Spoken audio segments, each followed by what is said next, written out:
according to Webster, broken means to have been fractured or damaged and no longer in working order. Meaning it's still there. It just can't work. Having been given, and Webster also says the second definition is having given up all hope and faith. So if something's broken, you gave up all your belief. And then because, I just want to make sure the pastor was here, I did my research. I flipped it and I looked up what the word for broken meant in the Hebrew.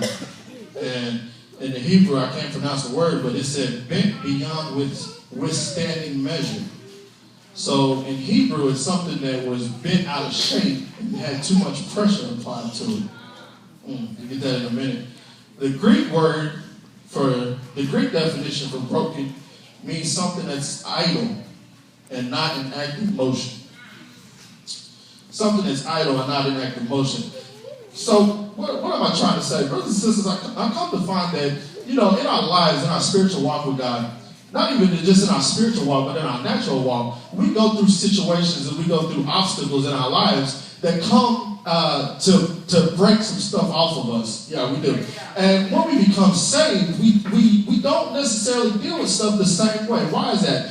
Because many times when you accept God in your life, you give up the way you would react to the situation that comes against you. What are you saying, Minister Coley?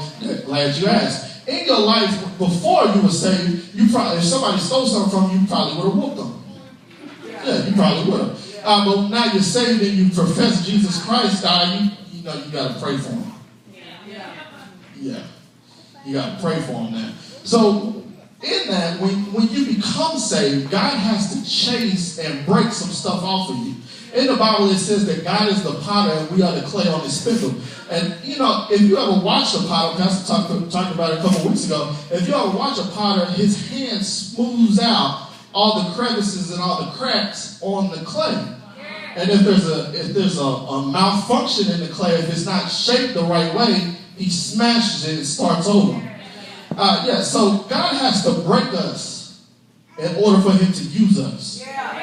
God has to first break you from you. Everybody in here. God has to first break you from you for you to be used. Being used by God necessarily doesn't come with a title. You don't have to be a minister. You don't have to be a deacon, a preacher, a teacher for God to use you. God desires to use everybody in some form or fashion. Amen. So let's not get that twisted. You have an assignment that God placed on the inside of you, but it's your responsibility to find out what that assignment is. Yes. And in our spiritual life, where we become frustrated at and where we become weak at is because in our broken state, when God starts chasing us and he starts breaking us, we allow people to handle us in our broken state. We do. We allow people to handle us in our broken state. What do you mean? In your broken state, you can't talk to people about how God's handling you. Why do you say that? Because everybody's not equipped to handle what God's doing in you. Everybody won't see God in your life the way you see God in your life. So what happens when you do that? Then you start getting doubtful. Depression starts settling in. And you got a whole bunch of issues that were never intended for you to go through because now you allow self to creep back up into the situation. So you can't let people handle you when you're broken. You can't let people handle you when you're broken. If you look over your life, I know me. Many of us would not be where we are today in God if it was not something that pushed us closer to him. Many of us would not be where we are today if it wasn't something, a life occurrence, or something that God had to happen in your life to push you to where God wanted you to be. We fuss and fight and we still do our own thing, but you wouldn't be where you are today if it had not been for that occurrence. So, in your brokenness, that's how you get to the path of God's blessings. God won't bless you with you doing things the way you want to do them. If he has a mandate on your life. All of us have a purpose. Our purpose is to praise and worship God. That's our purpose. A lot of people say you got to find your purpose. You got to find your purpose. Your purpose is to praise and magnify God. But what is your assignment? That's what you got to find out, what your assignment is. Your purpose is to magnify God. When we die and leave and go to heaven, all we're going to be doing is praising. So that's your purpose here on earth, but what is your assignment? In your assignment, you will find out that it brings a manner of self-satisfaction in you. When you find out what your assignment is and you get through your broken state and God starts using you, it's not over. As you continue to grow, he has to shape off more and more, and he has to prove more and more, and he has to cut off more and more. Yeah. That's a little hot. Jesus. Come on, go to hell. Come on, somebody. So as we continue to grow closer to God, that's where our blessings really come from. Many of us, we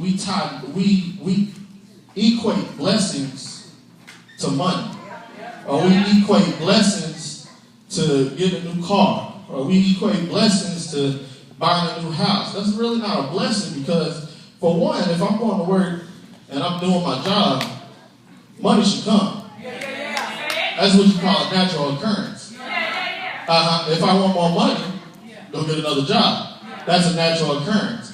If I have money and I need a car, I go buy a car. That's really not a blessing because now I got a car payment every month. Come on, somebody. That's a natural occurrence. That's a natural occurrence. That's not a blessing. God's blessings come with no recourse. So if you profess God bless you with a car, and 3 months from now you lose your job and the car gets repoed, did God renege on his blessing? That's not a blessing. That's a natural occurrence. So in my life, anytime I went through or God was breaking stuff off of me, it don't feel good being broken. But anytime God was breaking stuff off of me, it hurts. It puts you in a place of isolation where you don't know who to talk to. One, because you can't talk to regular people because regular people, talk you out of it. Me, don't want to talk to pastor because pastor will give me an answer I don't want to hear. So you internalize a lot of stuff and you become self-centered and you talk to yourself more in that lonely place. And every time God shakes some stuff off of me, I go through great trials and tribulations. And I'll be like, really? Really? Really, Jesus? I want to cuss, but really? And through that, going through the trial, going through the tribulation, you're frustrated. You're upset. You are. But once you get out of it, my greatest victory, my greatest accomplishments have come through the hardest tests and trials. It has. Now, it doesn't feel good when you go through it, but it sure feels good when you can dance in front of that door that was shut in your face. It sure feels good. It sure feels good. So as I was studying for this message, if you see, there's a picture on Facebook about he had all his books out and his notes and he was studying. That's what we do as ministers. We study. And so I was studying and I was listening to, and I opened up the lost stories of the Bible. And there was a king. This was actually brought to me at somebody's funeral. I said, I'm going to use that. There was a king who stayed on top of a hill. And back then, in those days, there was no irrigation. So he stayed on top of this hill at this big mansion, but he had no water. So what he did was he had servants, and he would send the servants down the hill every day with buckets to bring up water. Well, it's this one guy, he would always go down. They would always take the same buckets and fill them up with water, bring them up the hill. And so he started realizing every time he came up the hill, he started with a full bucket of water. But when he got to the top of the hill, there was no water in his bucket. And so he approached the king and said, King, use somebody else. My vessel is broken. I can't bring you water. And the king said, no, keep doing what you're doing. You're fine. And so, go back down to him, get the bucket of water, carry the bucket of water up to him.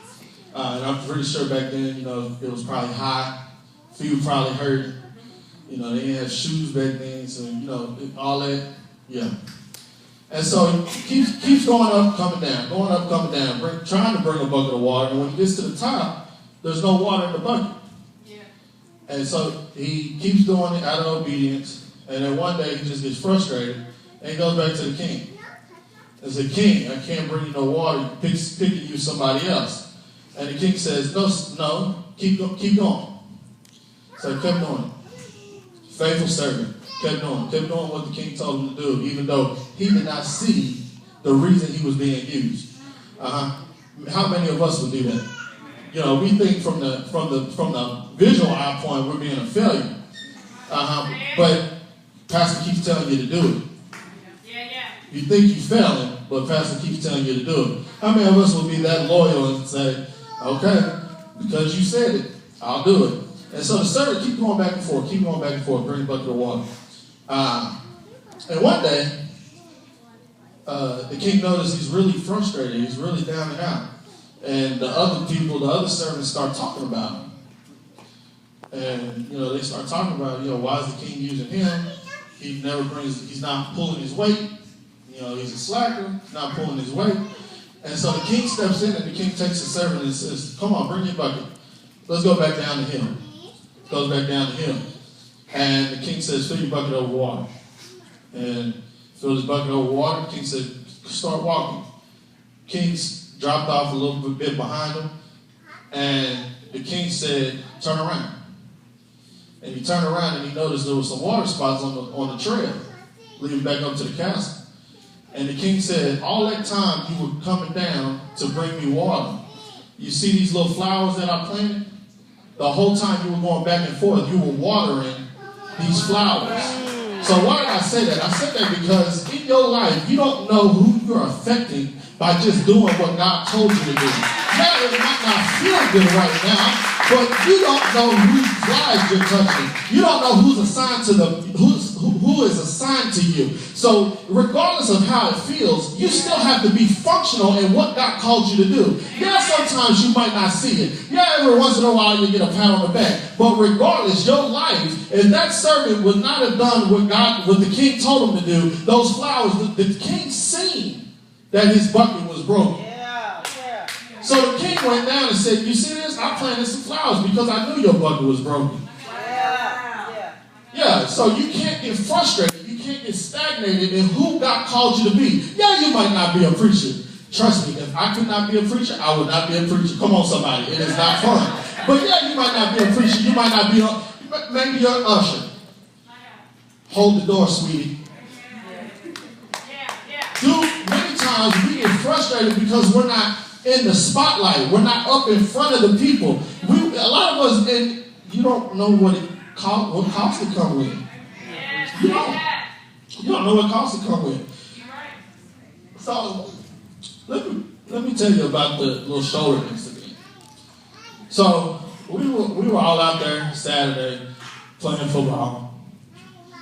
I think I ran probably 3 or 4 routes.